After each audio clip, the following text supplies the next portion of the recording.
Good afternoon. Welcome to 13 News at Noon. I'm Dustin Grove. We're starting off with meteorologist Sean Ash. Boy, it kind of depends. The weather depends on where you are. Downtown Indy, it is cold, it's chilly, it's a little rainy. Yeah, 86th Street seems to be kind of this cutoff where there in north you can see that blue sky. And I know for those that have sunshine, they're probably like, what is this rain you're talking about? For those that are in the rain, what is the sunshine you're talking about? Right. So live Doppler 13 radar with cloud cover will show the story that we have for today. You go north, Tipton, Frankfort, Lafayette, beautiful day there. You get a little closer to the metro area, fair game for some raindrops, and then you go south. You get into Columbus and Greensburg and Bloomington, Seymour, Bedford, and it's more of a steady, damp, and breezy day. We all have the wind. It's just the farther south you go, the much higher chance of getting some of these raindrops, and it's going to keep those temps locked in to the middle 40s for the better part of the day here. So that is more kind of a late November day over the southern half of the state there. 51 Carmel. It's 52, brighter sky there in Bunker Hill, and you're probably going to make a charge at 60 degrees with the brighter sky this afternoon. And then here around the metro area, we're creeping up slowly. It's still, though, we're still in the upper 40s with daytime highs only expected in the lower 50s for today here. And that's how this thing's going to shake out. So it is just going to be a steady shower day there over the southern part of the state. Enjoy that sunshine. We knew this was going to happen. We knew there was going to be this sharp cutoff. I said we're all in the wind, 15 to 20 sustained, and we will have some gusts at times this afternoon that will get over 30 miles per hour. Compared to yesterday, we've shaved off about 4 to almost 10 degrees. There's the blanket of gray here in Indy. We're at 49 with an east-northeast wind. We will talk about some sunshine and your Halloween forecast ahead here in a few minutes. All right. Feels colder than 49. It does. Let's get you caught up on the headlines now. Right now, crews are working on the near north side to knock down a home destroyed by a large fire. 2 other homes on either side of that house were damaged, and now several families are looking for another place to stay. We'll show you the scene yesterday. You see that home there on North Delaware Street just engulfed in flames. Firefighters tell us the home was vacant, but a person was in the process of moving in. Thankfully, no injuries were reported.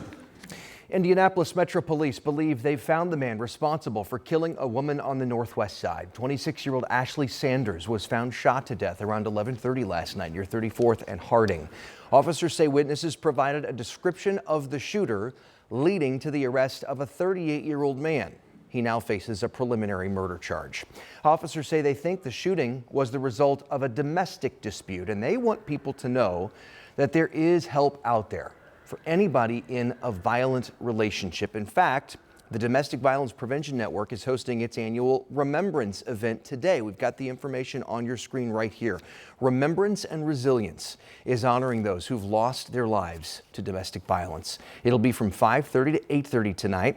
It'll be at the Clues Ballroom at the Idle Jorg Museum downtown. And there will be a candle lighting ceremony and artwork from survivors there as well. Police tell us a 19-year-old man has died 9 days after a shooting and car crash outside a strip club. The coroner identified him as Christopher Segovia. It happened just before 3:30 in the morning on October 19th, right outside the Pony on Lafayette Road near 34th Street. Police say the alleged suspect stayed on scene, was detained, and was an off-duty police officer, but not with the IMPD. 3 more people were hurt in that shooting and crash. They're all recovering. Overnight, city county councilors discussed the steps to protect employees from sexual harassment. Last night's meeting comes amid an investigation into the Hogsett administration's response to harassment claims against Thomas Cook, a former top aide to the mayor. Just last week, the Fisher Phillips law firm released its answers, that firm's answers to councilor questions over the handling of the investigation. 3 different human resource experts gave feedback on the steps the city has already taken and the steps that could be added to better protect employees. Those include the temporary appointment of an inspector general to investigate serious allegations involving elected or appointed officials, audits on HR investigations, and annual public reporting. More training for employees and a portal to remain anonymous. We don't want to come back and be doing this every couple of years.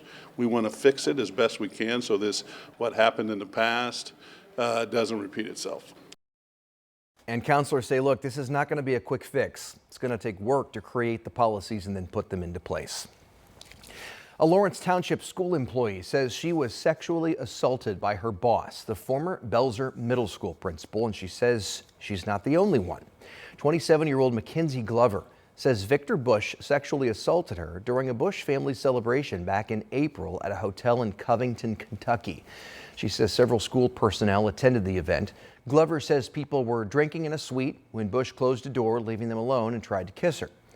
Glove says he put her on the bed and assaulted her. She says she hopes by coming forward, others will also feel safe to speak up.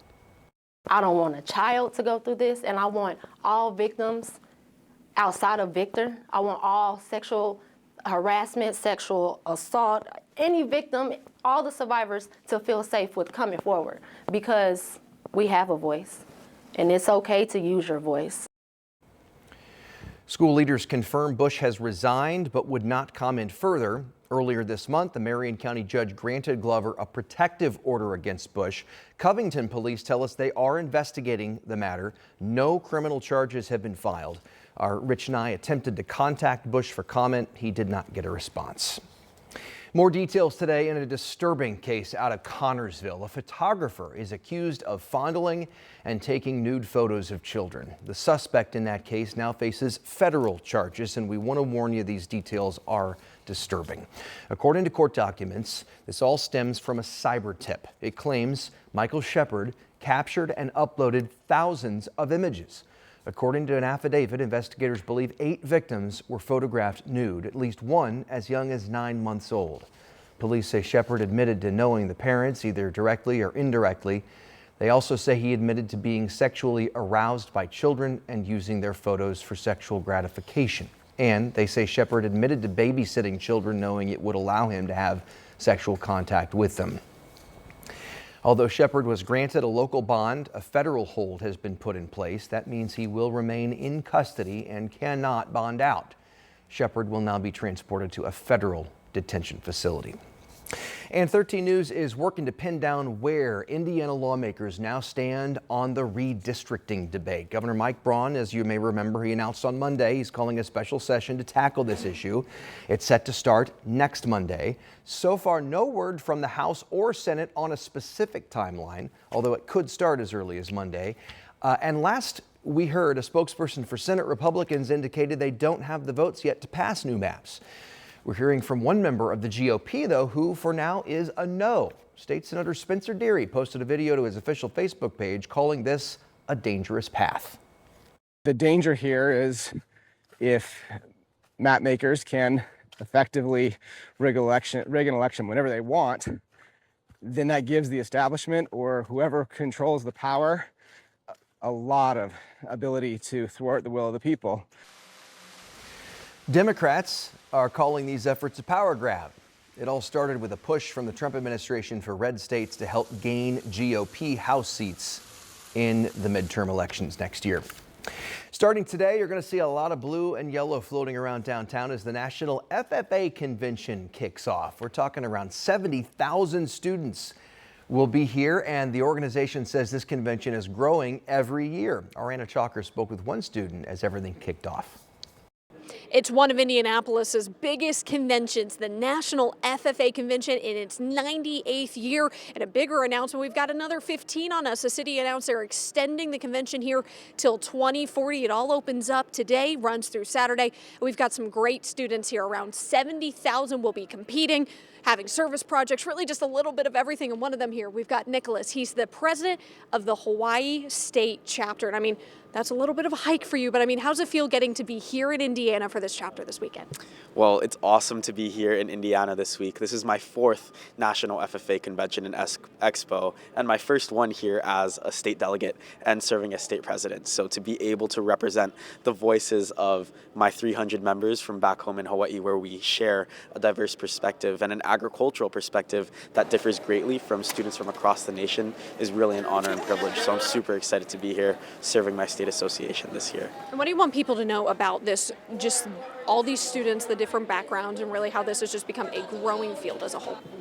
Agriculture is by far and above the most important industry to not only our country, but our entire world. If we can't produce food, no one can eat. And I always say to anyone that I meet that everyone needs to eat food. So to be able to support the agricultural sector and to be able to engage with the leaders of the next generation who will be feeding our country is something that's really important about the FFA. And cultivating these young leaders truly sets up our nation for success. So if I could leave everyone with one message about FFA, it would be to support the leaders of the next generation who will be taking care of every single person in the world by feeding them the food that they need to eat every single day. Oh, for sure. It really is great. Thank you so much. They've got a busy day ahead. They've got a busy week ahead. It all starts again Wednesday going to Saturday. You can check it all out down at the convention center, but we've got more information for you on WTHR.com.